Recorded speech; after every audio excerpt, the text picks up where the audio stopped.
I have a theory when it comes to Powerball or Mega Millions. I'm going to write this down. I don't know why, but I'm writing down your theory.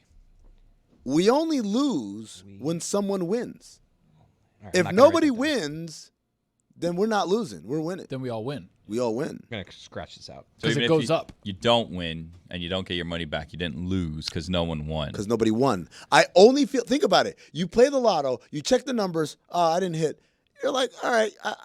I was kind of expecting that, but if I tell you, and now the jackpot is $2 billion, you're like, yes. If I tell you, oh, the jackpot's $7 million, like, what happened? Some guy in Alabama bought the winning ticket. Like, that's when you feel crushed. Something's been going on where California is getting a lot of wins on these Mega Millions and these Powerballs. Like, a lot of the billions are ending up. I don't know what's going on. A lot of smoke. But a lot of, well.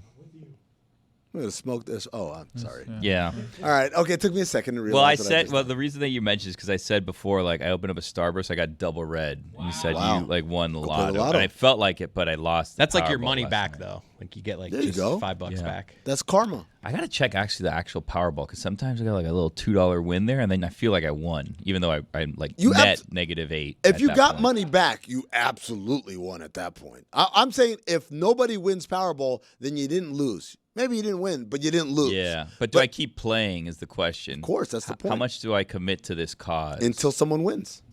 Did you know that Pedro Pascal has already had 5 films released in theaters this year? This year, yeah. He's been busy. I mean, it's not the Jim Carrey 94. No, but I mean, it's a good year. His last two films, I think Materialist has been a pretty solid box office hit. So really his last 2 months, Materialist, Eddington, and Fantastic Four. Eddington is getting a lot of great reviews. I saw it. It was wonderful. Yeah, I gotta watch it. I won't lie. That's a streamer movie for me. I think it's gonna do huge on streaming because of the word of mouth. But Tony, you'd like it. Fantastic. What is it? Fantastic It's about Four. COVID. Fantastic Four is fantastic.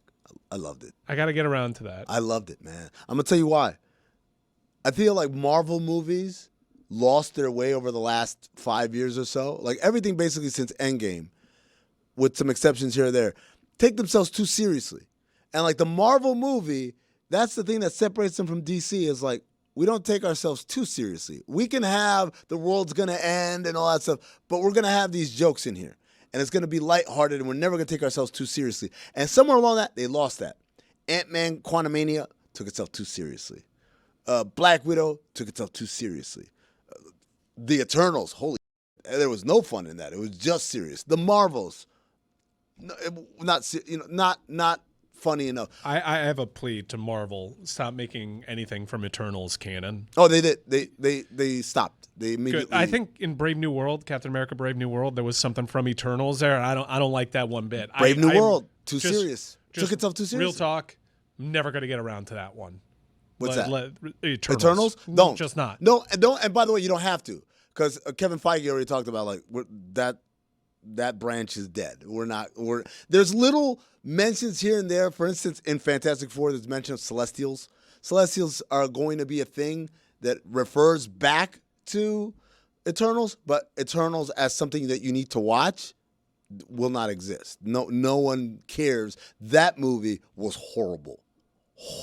And they tried to like convince me that it was good. That's what I've always heard. And I'm like, part of being a Marvel fan at that time, because that was before it jumped the shark, which it did. Now they may be able to fix it. I think Fantastic Four is a reason for optimism there. Yeah. But that was really the tipping point on this thing falling off. But there was kind of, you as a consumer of these things, you felt almost a responsibility to watch everything that they put out because you wanted to tap into the lore and wanted to be able to follow.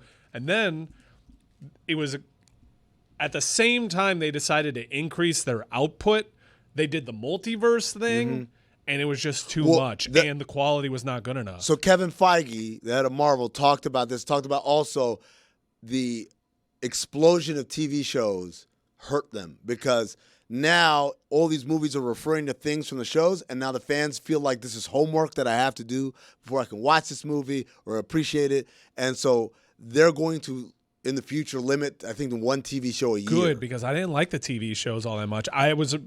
Some of them were good. I liked WandaVision. WandaVision was excellent. WandaVision, I bailed on Loki after a while. Loki was excellent. I liked season 1. I liked season 1 of Loki, and then season 2, I was like, no, thank you.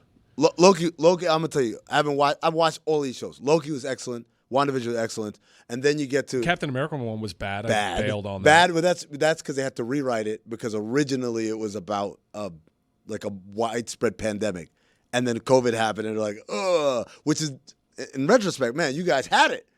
You guys already had it right then and there, and instead they shied away from it. So they changed rewrote the whole story, and that's why it was kind of disjointed. I'm still halfway through Thunderbolts / New Avengers. Waiting for Thunderbolts to come out on Disney Plus. I saw a trailer and people were telling me it was good. I'm like, guess what? You're not gonna get me to a theater to watch this. Now, Fantastic Four, that's a movie, man.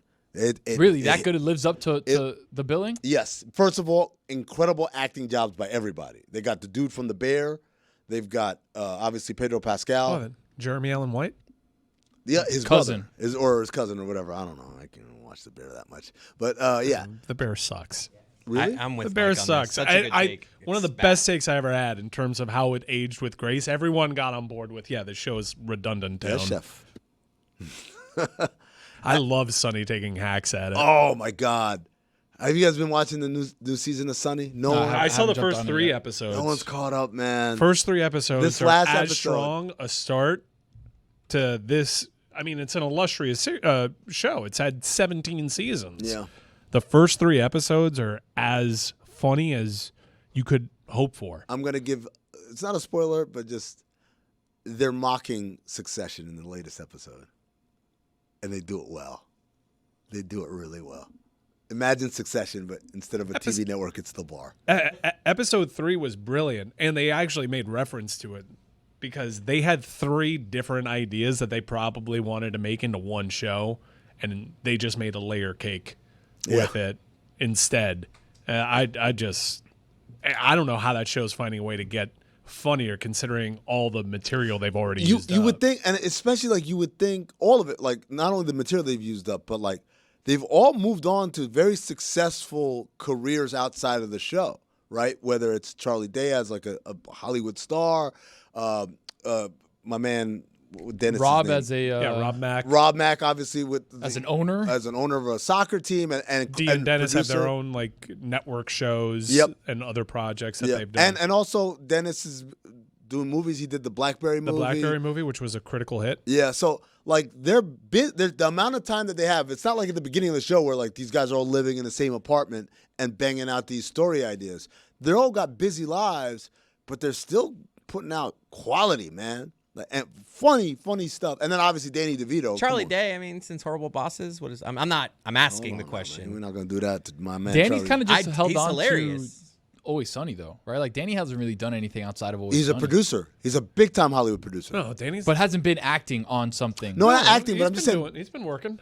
I'm just saying busy. Something that's taken your Charlie Day was in the Super Mario Brothers movie. Yeah, that's actually a massive box office hit. Yeah, Charlie Day. Eat that, Chris.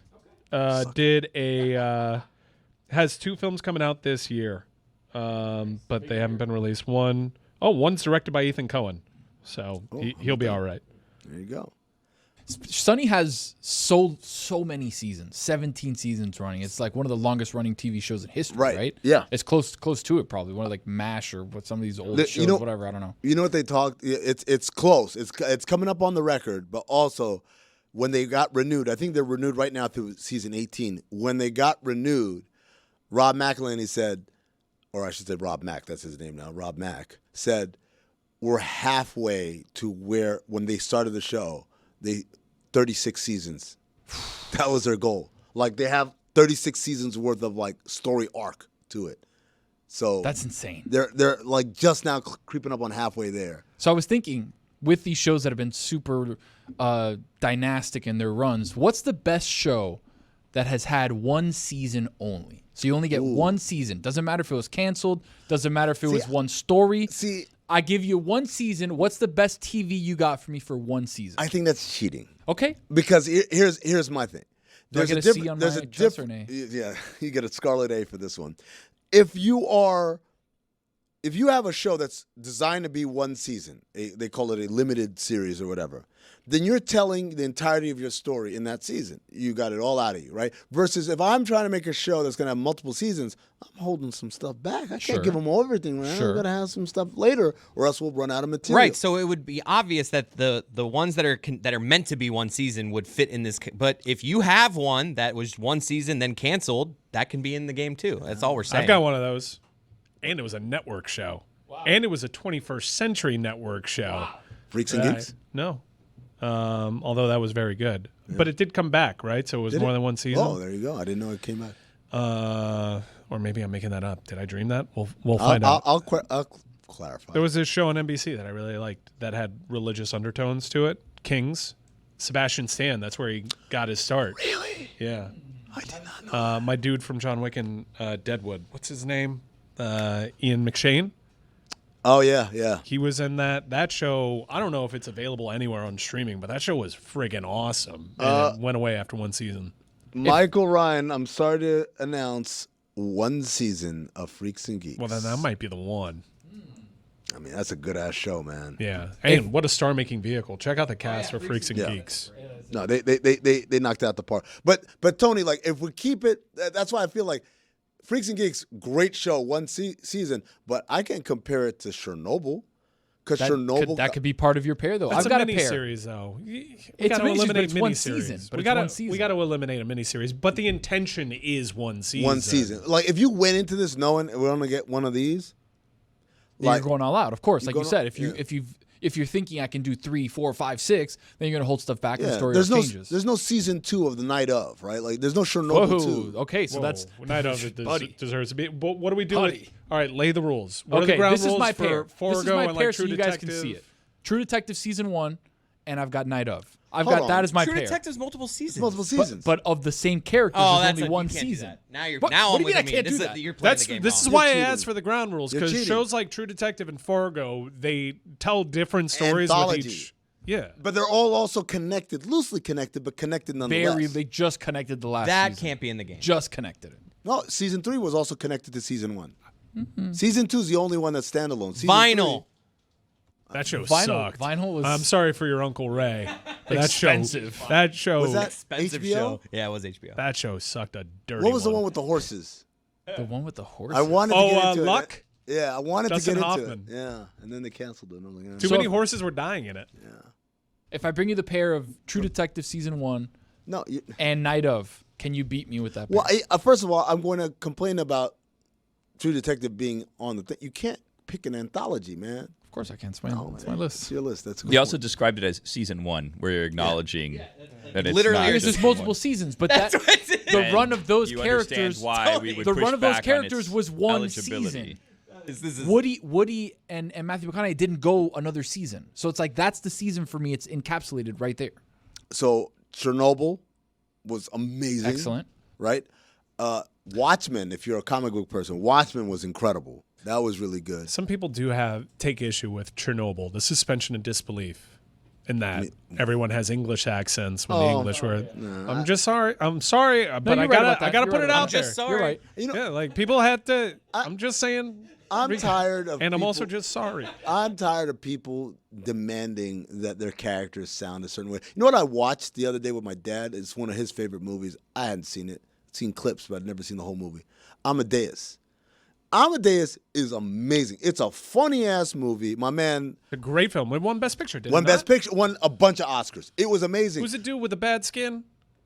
F. Murray Abraham. Yeah, F. killed Murray it. Abraham. He won Best Actor for it. But the thing that I was blown away was I'm watching it, and everyone in it pretty much has an American accent. Amadeus has an American accent. Salieri has an American accent. they're German, aren't they? Yeah, they're all German and French and Italian. But like we didn't do this thing where we had to pretend like, oh my lord. I'm like, no man, let them just do their thing. Let them act. And like, who cares what because unless it's in the native language. I got a pet peeve about accents in movies. I just saw the trailer for The Odyssey, and they're doing the same thing. When did it become standard for any kind of mythical film that's set in either ancient Greece or whatnot, like Troy, 300, Gladiator. They all have the same accent, but it's not because of the it's more regal to speak like now this. You know who you're fighting. Like they all talk like that. Where did that come from? This is Sparta. It's not They're showman. It's not a. What accent is it? It's not an American accent. It's not an English accent. They're speaking English, but they talk like this. Brother, join me in arms. It's like a medieval accent of some sort. It's like the guy from from Role Models. Yes. Yes. Joe Latrulio, yeah. It's like, brother, let us gently touch tips. Good morrow to you.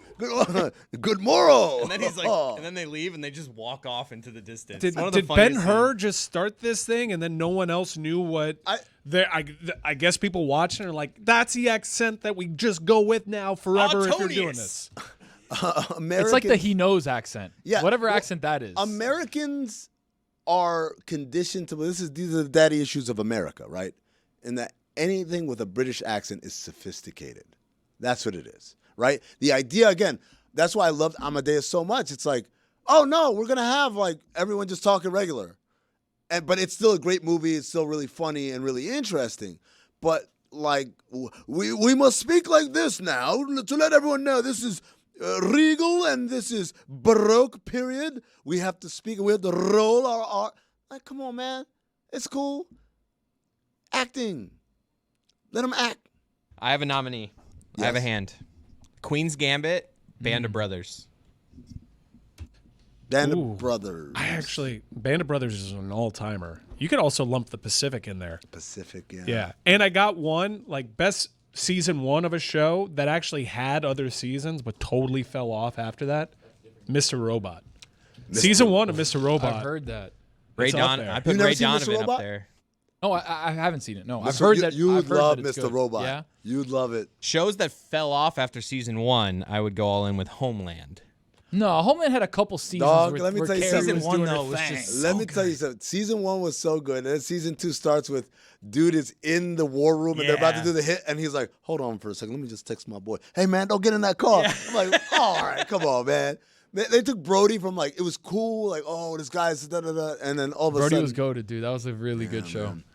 Shogun. I know they want to come out with the second season. Hasn't come out yet. Shogun's up there. Shogun was Yeah, excellent. I mean, if you're just looking at hardware, counting trophies, it's up there. But it was great. No, it was a great show. and it hardware was aside. authentic to they're speaking Japanese. They're doing the There's things a that lot we're of talking subtitles. about. A lot of subtitles. There's another NBC show that got canceled that I liked, and What's it had that? Christian Slater. My Own Worst Enemy. Do you remember that? Oh, I think I do. I didn't. Give me. He had different personas because he had a chip that kind of malfunctioned in his head. He was like a secret agent type. Wasn't bad.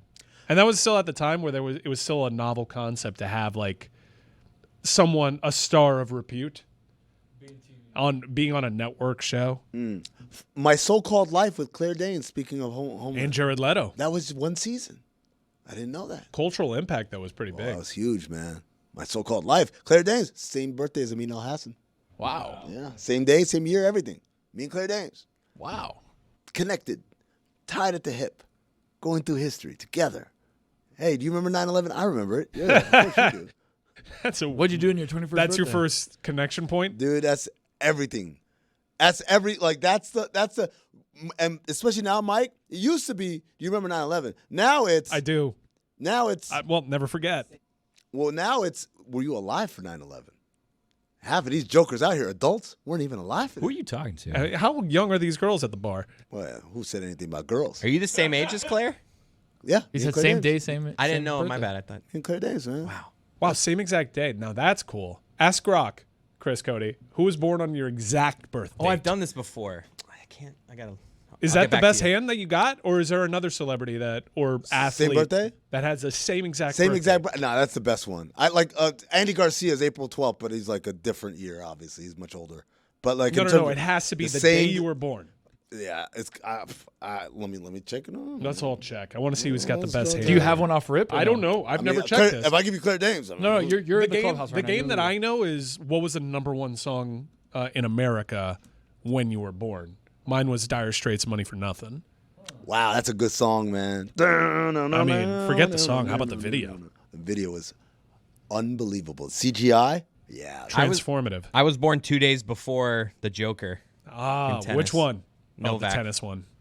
That's so great. Yeah. But that's also not your birth date. I know. I don't have a great celebrity on my Jennifer birthday. Morrison? Yeah, she was born on your birthday also. Who's Jennifer Morrison, though? She's a doctor from House. Oh. Andy Murray, born 5 days before me. I'm Okay. just surrounded What's by with the tennis different players games. that That's were cool, born though. around your birthday? That's not a fun nugget. Give me Two your all-time actual great tennis birthday. players. Dude, May 20th. There's no good celebrity. I might be the second most famous person born on April 12th. That's great. That's awesome.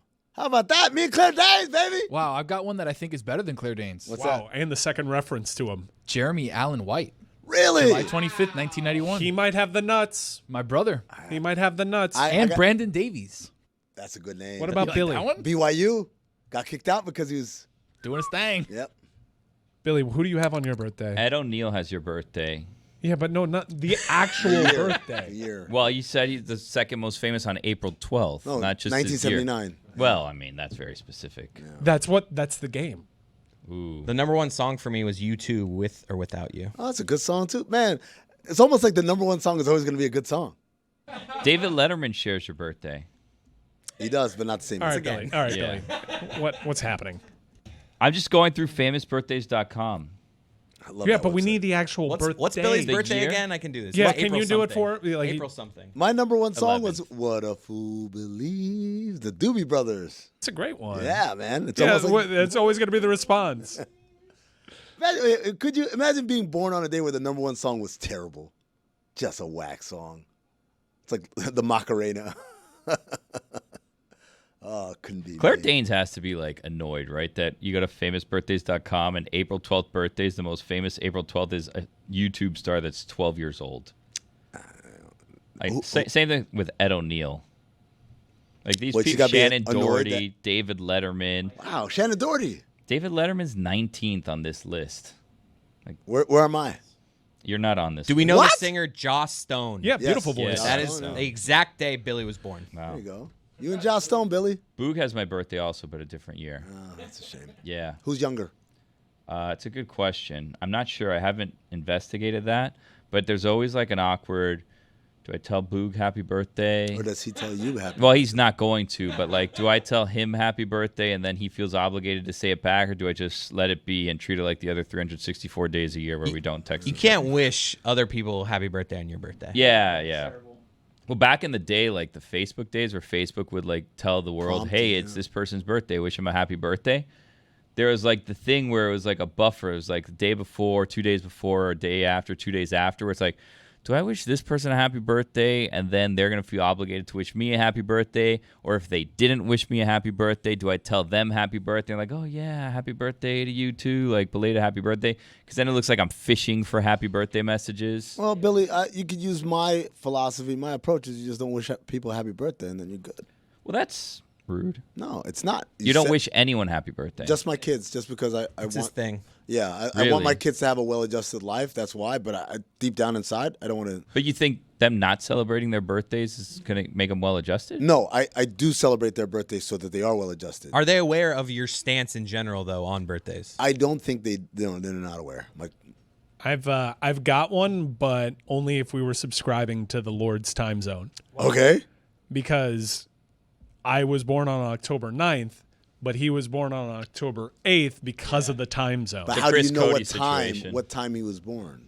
Well, because the internet's confused because it gives me October 9th and 8th, depending on where you search. But Bruno Mars. Oh, He could have actually been born ahead of me. if it's October 8th. Yeah, almost certainly.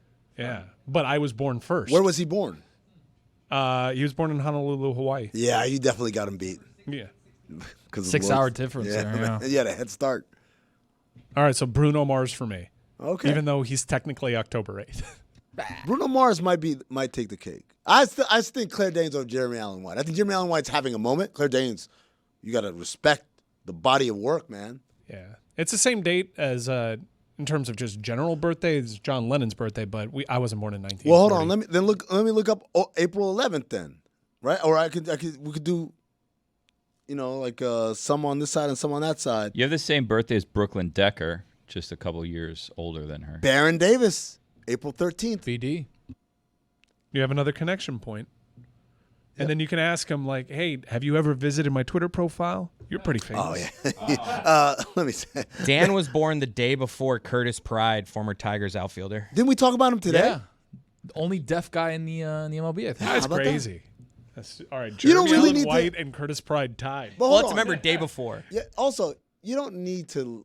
I don't want to be insensitive, but like hearing is not a big part of baseball, is it? Oh, You boy. hear the ball off the bat, right? Yeah, I think it's pretty big. If you're batting, like, why do you care? Like, you don't need batting- To your Wise, point, probably you could not. technically play, but I'm sure there are Your some. third base coach Like- does give you signs. If you're an outfielder, you're calling a ball off. You don't yeah, hear the my, outfielder. I got it. Mine. Oh, shit. Can of corn. Well, I mean, okay, but he's not an outfielder, right? You know, there's a pickoff move to first. Their first base coach is like, back! And he's just like, Okay, like Great physical comedy there from Chris. Jim Carrey level. great 1994. All right, but it's not like football or basketball where like they're calling plays constantly, like they're talking constantly. Like, Yeah, basketball would be in the A replacements, really the difficult tight end sport. was deaf. that's true. He had to sign everything. And he was just running his routes. He never had to. It's crazy which would be the most difficult sport. to not be able to hear. I have to assume football because you get clocked if you're not A lot of paying attention. communication Yeah, it's a lot of pre-snap. communication. Yeah, check. Well, but they also can do hand signals in football. Yeah. So if you have a star player that's really good, the offensive mind would adjust and you go when the ball is snapped. Right. If anything, you're not going to go off sides. Never. Yeah. Right? You'd be the best at it. I think basketball's pretty Hoops is tough. How do you know if a pick's coming? You don't. You get blindsided by that you, pick. You gotta keep doing this the whole time, and then guys are dribbling right past you. How do you know who's in help? Yep. Backdoor cut. Gone. Right. Soccer's Cutters? also pretty tough too. Soccer. Yeah, man on and stuff like that. You have a sixth sense a little It bit. also feels kind of like very spread out in soccer, right? In hoops, it's much more tight of a That scenario. real estate, man. You gotta, or even just sometimes like Boxing's pretty easy. Yeah. Oh no, they have the bell. Yeah. You just keep hitting the Yeah, guy. but you can keep looking up. All right, one. I ain't I'm doing all that. My They bad, got- I couldn't you know what hear they you. have to do in boxing? They got to put like almost like a phone vibrator under the ring, and so you can hear. Or like a caution light. Ooh, like a comedian, like a stand-up comedian. They put the light, take the light on. Well, because in NASCAR, I mean, they have comms. NASCAR would be pretty hard too because your spotters in your Talking ear the whole entire time, right? NASCAR, that's probably the one. they won't shut the hell up. No. Just drive the car, man. It's crazy the amount of stimuli NASCAR drivers have to deal with. I can't imagine what a draining experience a race is. Like a 4.5 hour race. oh, sitting down. Sitting down. Peeing it's on yourself. A million degrees inside your car. You got so many people in your head. You have to make split decisions. I can't imagine. Is the seat comfortable? I have to assume the seat is not comfortable for weight concerns, right? The seat has to be comfortable. No, I'm sure they man. address that. They got, it's got You're also wearing like a neck brace. You can't turn your head at all. The Hans device. the Yeah. harness. Yeah, It's not they the can't most feel comfortable. good. Can't feel good. Does it feel better than a F1 or an IndyCar? open F1 wheel? races aren't as long. Well, I'm just saying, like the physical act of sitting in the driver's seat, is it less comfortable or more comfortable than the open wheel? I don't know the answer to that. I have heard Kyle Larson, who did IndyCar and NASCAR. He's like he was worried about how uncomfortable the car would be, but he was surprised at how comfortable it ended up being. When you got the top down, it must feel nice. They also like mold F1 seats to like your body. Really? Yeah, I'm pretty to my, sure. like an ass mold? I Is that think what it's you're like saying? molded to you for like your exact specifications, so it's like perfect for you. Now, how do they do that? Do they have like just a tub of the mold and I got to sit like in goo it? that you sit in the goo. And then they come back out and then they got to scrape it off my ass? Mm-hmm. Oh, we didn't get that one right. Got to do it again. Yeah, do it again, man. You guys ever had? I had the earpiece for IFB. For TV. Yeah, for TV. And basically, it's a little packet of powder. You mix it with some water, and it comes into this paste, and then you put it in your ear, and you sit there for like a couple minutes, and then it hardens, and it pops out, and then you send it in, and that's what they make the IFB out of. You see the ones where they like do molds of your head? They put like straws up your nose. I couldn't do that. For what? Just for like busts or whatever of like people's heads, or they want to make like if it's like a movie and they need to make a replica of someone where they go and they put like all of that stuff. They put like a bucket on your head or whatever, Yeah. and they filled it up, and all you have is like the little straws So you coming out of can your breathe? nose. Yeah. Nah, it's not for me. But then you'd have terrible special effects. You want good special effects. You want it to look like you, right? That dummy that gets blown up. I guess for like a movie, but if it's like an episode of MythBusters, we can get close enough. You know, like I don't need to go through all of that for Jamie The and the other ballistics guy. dummy. Yeah, we're good on Blow it that. up with a cannonball. Like you don't need my face for the stomach getting blown up. Also, they do it like 700 times in a row, so I don't think they're making a bust every single time, right? It don't have to look like you. I like MythBusters. What a wild time! R.I.P. to Huh? that guy, huh? Which one, the mustache dude? Yeah, I think one of them died. I think I'm pretty sure one of them died. Not mustache dude, man. That's my guy. I'm gonna look that up. Don't know what his name is. Mustache guy's Jamie, right? What's the guy? Adam is the guy with the beard. Yeah. Jamie Heineman, I think is his name. Grant, but he's not one. Yeah, of the, Grant passed away. I brain think he had a aneurysm. stroke. Was Grant one of the Brain other aneurysm. ones? I always used to think of them as a junior team, right? Like that's a JV team doing their own little experiment. They always had a B story in MythBusters. The main story is the big one right here. Actually, 2 MythBuster personalities passed away. Oh, there you go. Jesse Combs. Who's and Jesse Combs? Yeah. She died in a jet car crash while attempting a land speed record. See, there you go, man. Myth busting. It's not for everybody. I hope AI is not fooling me here. Wait, I, yeah, I, think I that's remember true. somebody passing away from the show. Well, I don't remember exactly who it was. I just Google remember- AI said Gemini. Luka had a 42-inch vertical. He didn't even participate in the. Said he had a 42-inch vertical at the combine. Why didn't he go number one? I know this seems super easy in Right. retrospect, but I remember the shows that we were doing, and I had watched so much Luka It was in Europe, and I was like, this guy is easily the number one pick. Didn't they? Phoenix had the Slovenian national coach. Yes. So it made no sense. So Mike, I'm gonna tell you the whole story. So number one, I had a buddy of mine. He signed with Real Madrid. And I said, how is it, right? And he's like, oh, it's amazing. They took us to a soccer game. We met Ronaldo. Everybody on the team gets an Audi. I got an R7. He's like telling me all this incredible stuff. And then the last thing he said, oh, the best player on the team isn't on the team. I said, what? He said, the best player on the team is this young kid who plays on the junior team. And every once in a while he gets called up and plays with us, the senior team. And right now he's better than every single person on our team, and everybody knows it except for What the year kid. was this?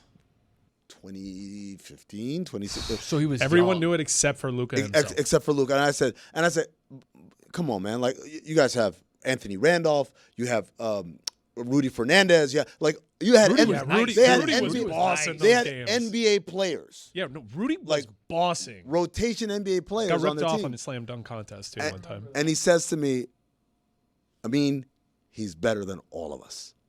And so I start following. His name's Luka Doncic. Start following him, and then eventually he's on the senior team full time, and then he's balling out. And then that year, he was MVP of the EuroLeague. He was MVP of the Final Four EuroLeague, and they won the championship. They won the Spanish championship. They won the treble, basically, right, for basketball. He was incredible. He was amazing. And he was also 18, didn't, I He think. also didn't At even 18. play that much. I don't He was like 18. the minutes didn't add up for a lot of American sports fans. They were trying to figure it out. His numbers were excellent, right? Like, and people would make comparisons, like, "Oh, you guys try to sell us on Ricky Rubio." I'm like, Ricky Rubio was like a guy on the team. This dude was MVP of the Spanish League and the Euro League as an 18-year-old. There's never been anything like this. You could go back and watch the draft shows that we did on the jump, including the one on draft day. I said, I've never felt more sure about a prospect since LeBron James. So this was a server agent thing, because why bring in the Slovenian national coach if you're not going to draft Luka? So Igor Kakoskov was a friend of mine. He was a longtime assistant coach in the NBA. He was on the Pistons staff when they won the championship with Larry Brown. He was an assistant with us in Phoenix. He's been an assistant in Orlando, a whole bunch of places. Part of the reason why he got hired was because, there was a relationship. They knew Igor. It wasn't like, hey, let's just get the Slovenian guy. His experience as a Slovenian national team coach was kind of like as an aside, and he was successful at that too, by the way. They won Eurobasket with him, right? So he's in the building, but DeAndre Ayton was an Arizona Wildcat. And Robert Sarver was convinced that this is the guy because we need to sell tickets and no one's going to come watch this European kid. And also he looks kind of fat and kind of slow. And then there are all that dumb stuff. So Ayton goes 1. So we're like, okay, clearly he'll go 2.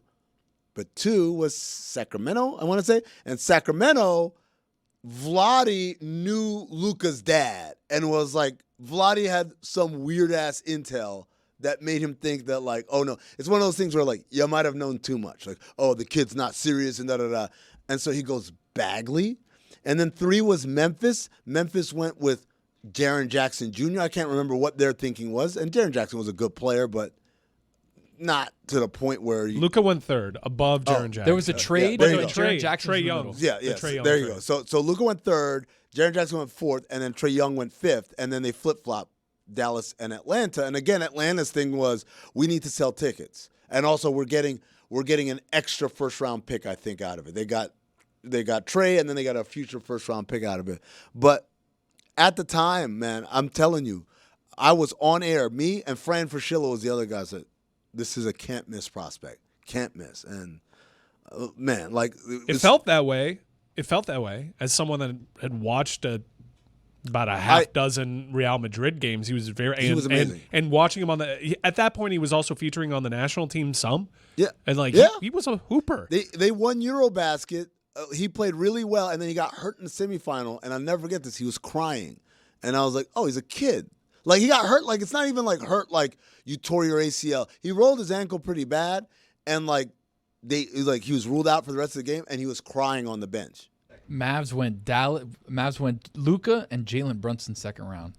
Good scouting. So if Luka That's truly does look as good as he appears to look in the cover of Men's Health, it's going to correlate with him being a better basketball player, doing some more stuff on the court, right? Yes. The thing that I wonder is, once the season starts, is he going to be in that shape? Is he going to eat the protein, the gluten-free stuff? I mean, the road is an unforgiving place, folks.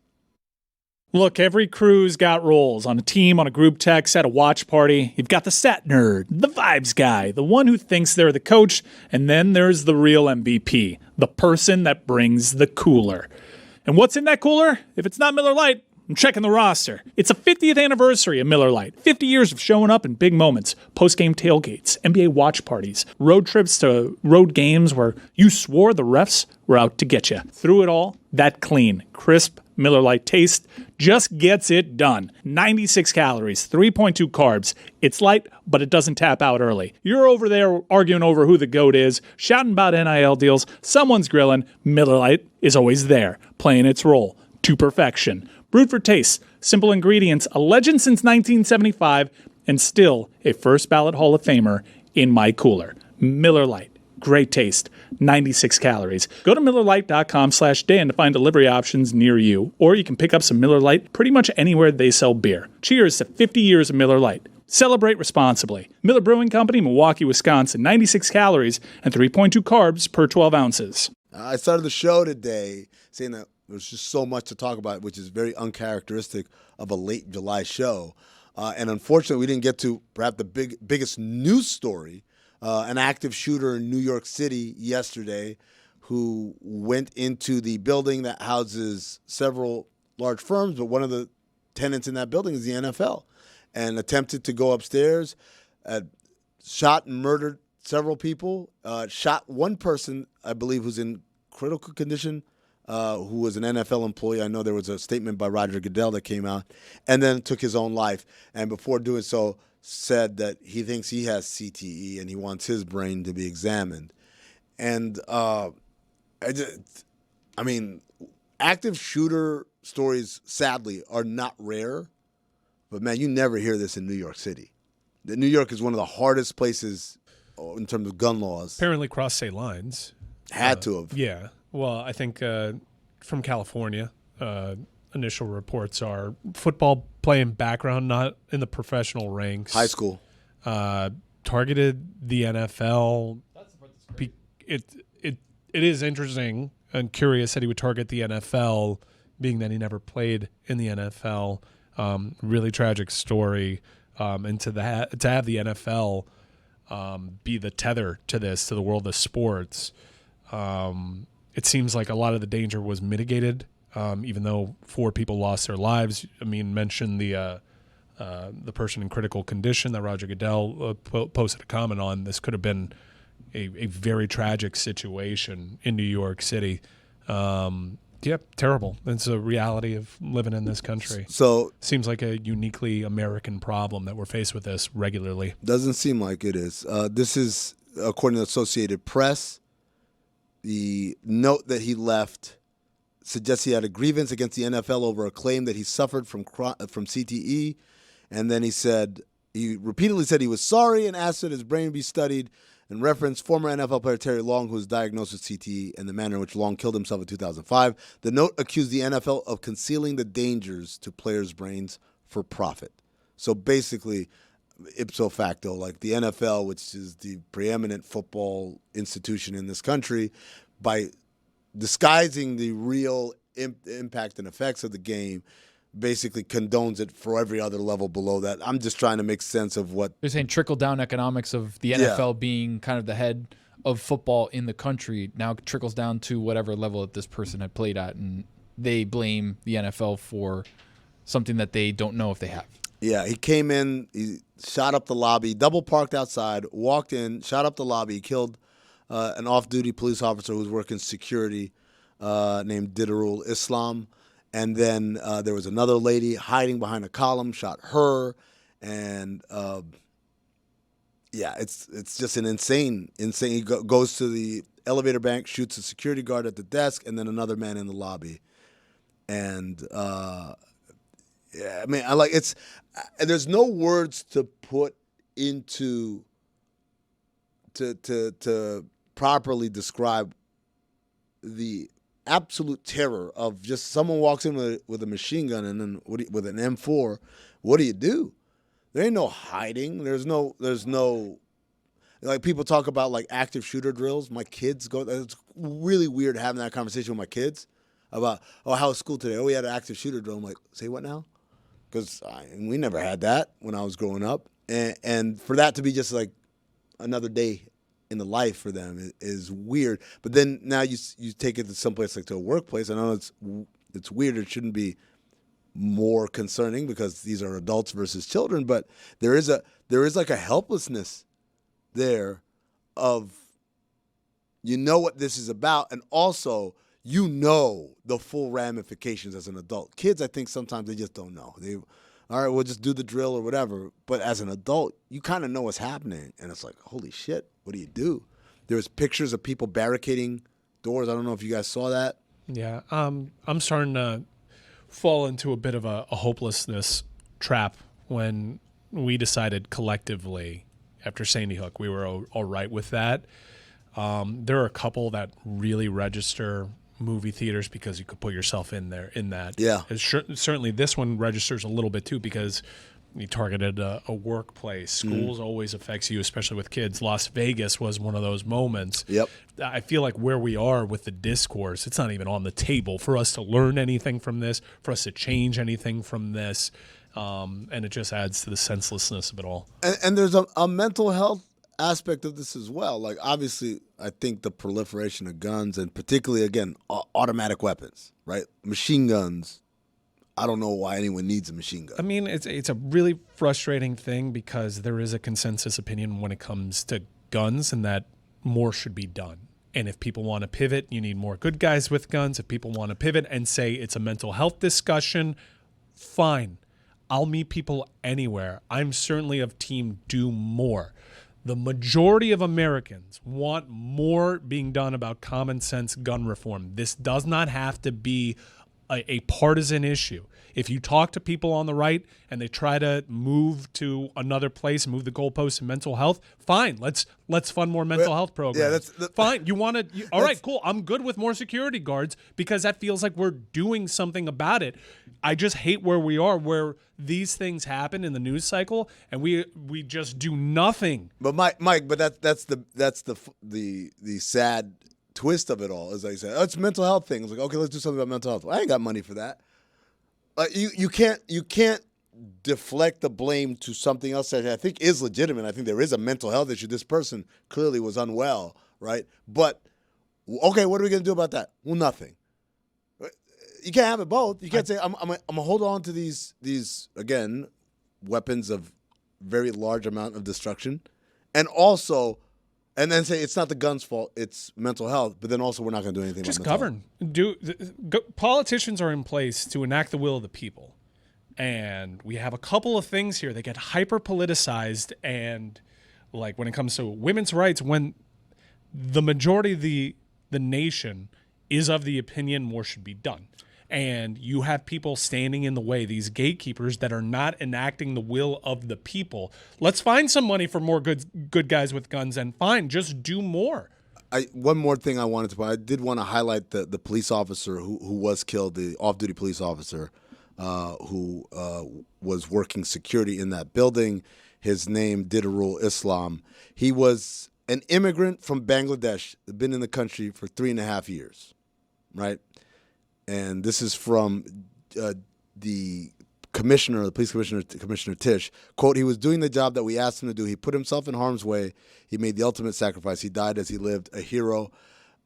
For all the people who are worried about Muslims taking over New York City and immigrants and all that stuff, like, look, imagine if the victim was the victim was the shooter and the shooter was the victim. I imagine this gets politicized in some way, certainly by the current administration.